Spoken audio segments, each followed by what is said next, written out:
បាទសូមគោរពនឹងជម្រាបសួរបងប្អូនទាំងអស់គ្នានៅក្នុងខេត្តត្បូងឃ្មុំឥឡូវនេះខ្ញុំនៅមុខវិទ្យាល័យហ៊ុនសែនពញាក្រែកតែម្ដងនៅថ្ងៃទី6ទី7ខាងមុខនេះ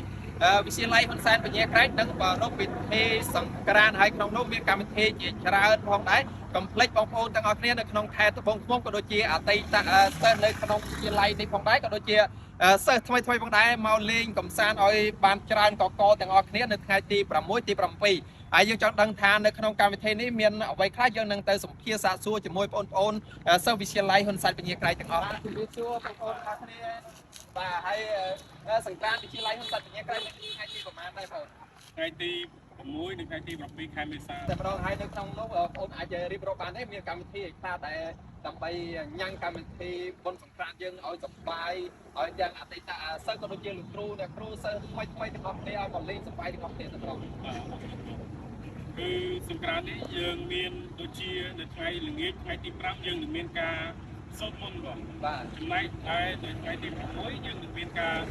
បើកកម្មវិធីសង្ក្រាន្តនេះតែម្ដងហើយបើកកម្មវិធីនេះដែរយើងមានដូចជាទី1ការសម្ដែងនៅរបាំត្រុកទី2គឺការសម្ដែង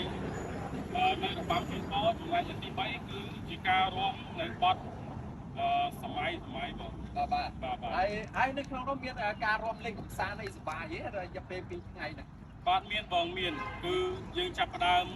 បើកនៃការរាំលេងកម្សាន្តគឺនៅម៉ោង11បង11ទៅតែម្ដងហើយមានចំនួនរយៈពេល2ថ្ងៃទាំងនោះយ៉ាងម៉េចដែរបាទគឺមានចំនួនរយៈពេល2ថ្ងៃគឺនៅថ្ងៃទី6និងថ្ងៃទី7នេះបងបាទដោយសារនៅរដូវនេះគឺរដូវក្តៅផងហើយក្នុងការរាំលេងកម្សាន្តហ្នឹងមានឡានអញទឹកអីមកបាញ់ទេឬយ៉ាងម៉េចដែរបាទសម្រាប់ការសង្ក្រាន្តនៅរយៈពេល2ថ្ងៃនេះដែរគឺយើងនឹងមានឡានបាញ់ទឹកចំនួន2ថ្ងៃបងបាទគឺហើយនៅក្នុងនេះយើងបានរៀបចំស្អីខ្លះហើយនៅក្នុងបរិវេណសាលាវិទ្យាល័យយើងបរិវេណសាលានៅវិទ្យាល័យហ៊ុនសែនពញាក្រែកនេះយើងបាន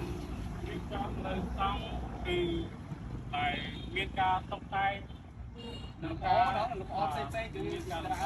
នៅក្នុងសាលាវិទ្យាល័យយើងនៅថ្ងៃទី6ពេលព្រឹកនេះយើងនឹងមានការសាក់ម្ហូបខ្មែរយើងម្ហូបខ្មែរទៀតអូលក់ម្ហូបតាមស្តង់គឺម្ហូបខ្មែរយើងតែម្ដងបាទនឹងមានដូចជាបង្អែមខ្មែរយើងផងដែរបាទដើម្បីឲ្យគណៈទឹកដីគាត់អញ្ជើញមកនៅតាមស្តង់នីមួយៗផងដែរបាទហើយចំពោះគណៈធម្មដីមកភ្លោគាត់ជួយទិញឬខ្ញុំចាំដល់ព្រីបងហើយចំពោះដូចខ្ញុំអ្នកថតអ្នកអីទៅខុសព្រីបានទេឬយ៉ាងម៉េចដែរបាទហើយខ្ញុំសូមសំណពរទៅដល់អតីតសិស្សដែលនៅវិទ្យាល័យហ៊ុនសែនពញាក្រែកយើងនេះគឺសូមសំណពរឲ្យគាត់បានចូលរួមនៅកម្មវិធីសង្ក្រាន្តឆ្នាំ3នៅខាងមុខនេះផងដែរបាទអរគុណច្រើនបងប្អូនទាំងអស់គ្នាសម្រាប់ការបន្តថ្ងៃទី6ទី7នេះគឺមានកម្មវិធីសប្បាយមែនតើសម្រាប់អបអរសាទរក្នុងពិធីបុណ្យចូលឆ្នាំថ្មីប្រពៃណីជាតិខ្មែរយើងគឺសង្ក្រាន្តគឺរៀបចំជាច្រើនតែមានទាំងស្តង់សម្រាប់បងប្អូនលក់របស់របរក៏ដូចជាមុខម្ហូបក៏ជាបង្អែមរបស់ខ្មែរយើងហើយកុំភ្លេចនៅថ្ងៃទី6ទី7ខាងមុខនេះមកលេងឲ្យបានច្រើនកមិនប្រកាន់បានណាអីឲ្យតែយើងមកលេងដើម្បីរក្សាសន្តិភាពទាំងអស់គ្នាកុំឲ្យមានចំនួនអីផ្សេងវាយកាប់ចាក់ហ្នឹងឯងគឺយើងមកលេងបានទាំងអស់គ្នាមិនប្រកាន់ថាមកពី